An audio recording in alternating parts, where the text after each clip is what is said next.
Pero syempre bago po tayo dumako sa ating balitaan at pagtalakay sa ating mga issue, narito po muna ang ating food for the soul and food for the spirit.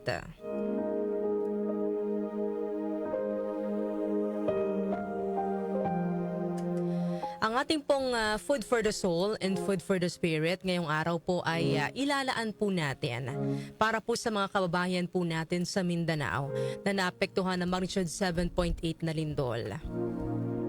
Tayo po ay lubos na nakikiramay sa lahat po ng pamilyang nawalan ng mahal sa buhay dahil po sa pagtama ng malakas na lindol sa Mindanao. Alam niyo po mga kanyusik, walang sino man sa atin ang nakakaalam ng mga mangyayari sa ating buhay.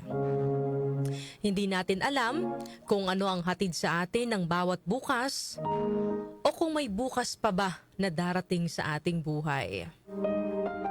Gaya po kahapon, habang abala ang lahat sa pagbubukas ng klase at excited ang mga bata na pumasok sa eskwelahan, sino ba namang makakaisip na biglang tatama ang isang malakas na lindol?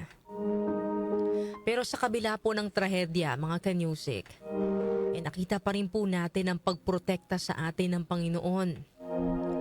Nakita natin kung paanong pinahintulutan niyang mangyari ang sakuna sa oras kung saan ang mga bata ay nasa labas ng kanilang mga classroom at nagsasagawa ng kanilang flag raising ceremony. Ito po yung oras kung kailan nasa open field ang mga bata na kaya kahit papaano ay nailayo sila sa mas matinding kapahamakan. Maaaring may magsabi na isa itong coincidence. No, pero para sa akin maituturing din natin itong pagprotekta ng Panginoon.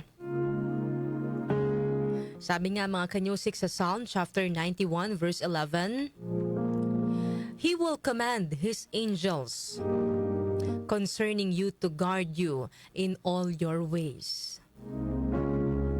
Sa buhay po natin, maraming pagsubok na maaaring dumating.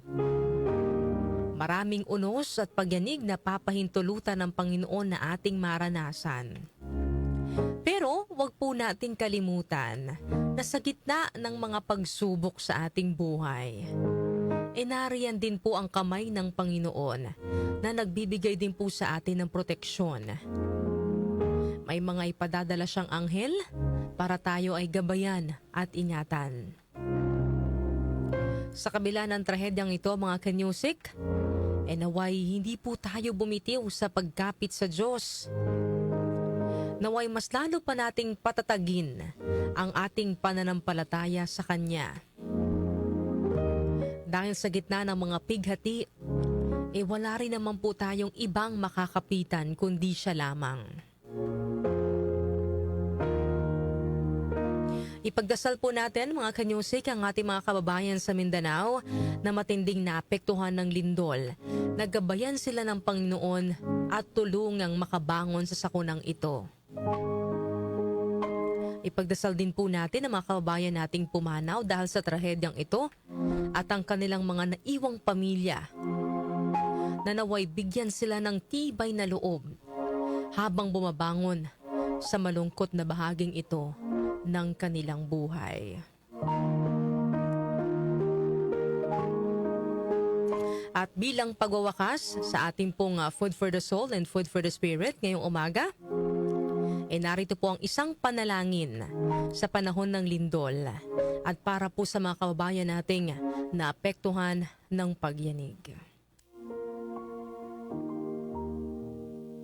Panginoong Diyos na may likha ng langit at lupa, nasa ilalim ng inyong kapangyarihan ang kaayusan ng sansinukob. Nilikha mo ang lahat ng bagay dito sa mundo, pawang mabubuti, kabilang na ang kalupaan. Ngunit dahil sa aming mga kasalanan, naghihimagsik man din ang kalikasan laban sa amin. Tulungan ninyo kami sa tuwing kami nakakaranas ng paglindol at iba pang sakuna.